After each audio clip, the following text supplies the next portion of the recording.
ओम श्री परमात्मने नमः.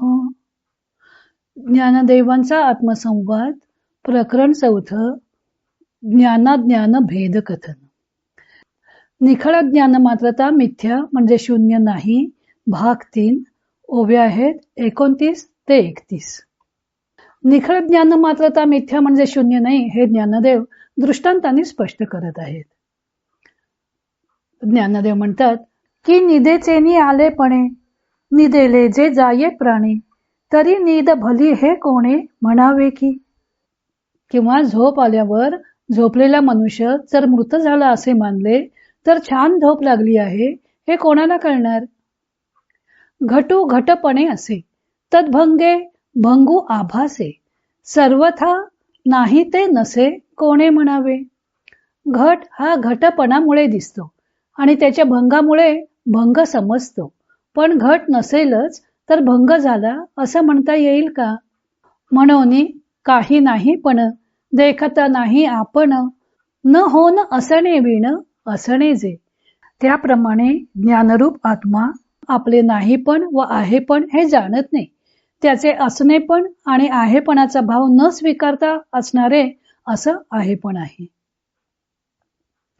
स्वामी स्वरूपानंद याचा अभंग रूपांतर करताना म्हणतात, किंवा निद्रेची या होताची अधीन जाय जरी प्राण निद्रिताचा तरी कोणा लागे म्हणो ये निद्रित घेई जो निवांत निद्रा भोग. किंवा घट जैसा घटपणे भासे भंगता आभासे नाही ऐसा तरी आहे नाही ऐसे जाणे कोण. अभावाची खूण कळे कोणा. भावा भावातीत तैसे भावरूप स्वभावे स्वरूप ज्ञप्ती मात्र. निखळ ज्ञान मात्रता म्हणजे शून्यावस्था नाही हे स्पष्ट करण्यासाठी ज्ञानदेवानी पहिला दीप व तो दीप मालवणारा हा दृष्टांत दिला होता. आता दुसरा दृष्टांत दिला आहे निद्रा व जागृतीचा. गाढ झोप लागल्यावर जीवपणाचे किंचितही भान राहत नाही, पण म्हणून निद्रा घेणाराही नाहीसा होत नाही. तो तर असतची असे. तो भानरहित अवस्थेत असतोच, कारण जागृती आल्यावर त्याला आपल्याला गाढ झोप लागली असा सुखानुभव येत असतो. किंवा आपण अमुक एक स्वप्न पाहत होतो अशी स्मृती तरी असते. स्मृती ही पूर्वानुभूतीच असते आणि स्मृती ही ज्ञानाशिवाय असणार नाही. निद्रेबरोबर जर निद्रा घेणाराही जीवानिशी नाहीसा होईल तर गाढ निद्रा लागल्याचे अथवा स्वप्नाचे निवेदन कसे करता येईल. निद्रा व जागृती या निसर्गसिद्ध घटना आहेत. 24 तासातील निम्मा वेळ निद्रा व निम्मा वेळ जागृती असते असं मानलं तर जागृतीच्या निम्म्या काळात जे अनुभवास येते त्यावर आधारित भरमसाठ विधाने करणे हे कितपत शहाणपणाचं आहे. जागृतीपेक्षाही निद्रावस्थेत मन अनिर्बंधपणे संचार करत असते. जागृती आल्यावर तो संचार पूर्णपणे आकळतही नाही.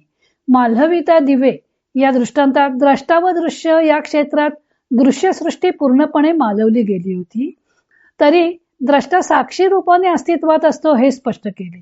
तर निद्रेच्या दृष्टांताने द्रष्टा सुद्धा निद्रेप्रमाणे अभाव प्रत्ययात पूर्णपणे विलीन झाला, तरी नित्य स्पंदनरूप प्रतिती मात्रता ही अखंड जागृत सावधान व जागृती स्वप्न सुषुप्ती या तिन्ही अवस्थाला व्यापून असतची असे हे स्पष्ट केलं आहे. एकूण त्या अद्भुत अशा ज्ञानस्वरूप वस्तूला असणे नसणे, भाव अभाव, ज्ञान अज्ञान अशी द्वंद्वात्मक भाषा लागू पडत नाही. पुढचा दृष्टांत आहे घटाचा.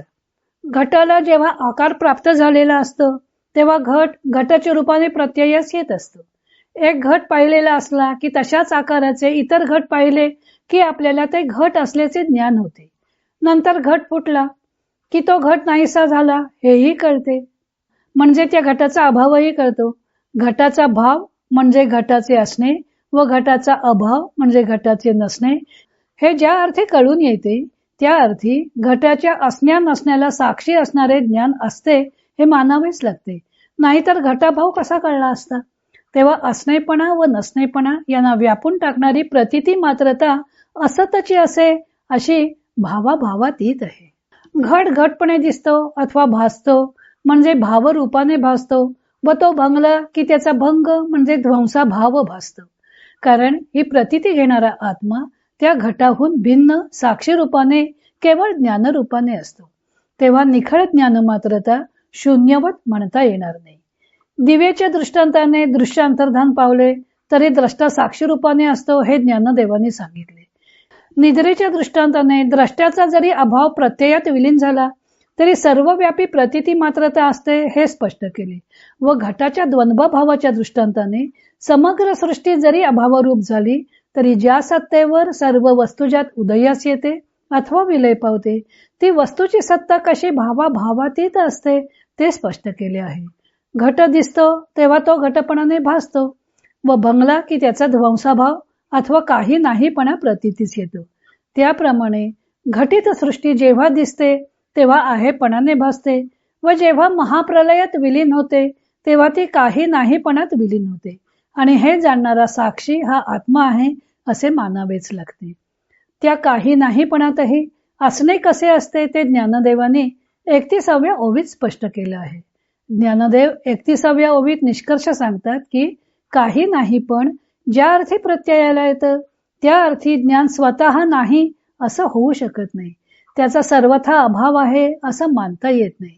एकूण प्रतीती मात्र असणे हे नसून असल्यागत व असून नसल्यागत असे विलक्षण आहे. निखळ ज्ञान मात्र हे ज्ञान व अज्ञान यांच्याहून विलक्षण अशी केवळ प्रतीती मात्रता आहे. ज्ञानमात्रतेच्या आहेपणाचा स्वीकार का करावा लागतो ते ज्ञानदेव पुढे स्पष्ट करणार आहेत. तो भाग आपण उद्या पाहू. इतर अनेक ग्रंथांचा आधार घेऊन ज्ञानदेवांच्या अमृत अनुभव या ग्रंथाचं लेखन व वाचन सौ मनीषा अभ्यंकर मिरज यांनी केलं आहे. हरिओम तत्सत.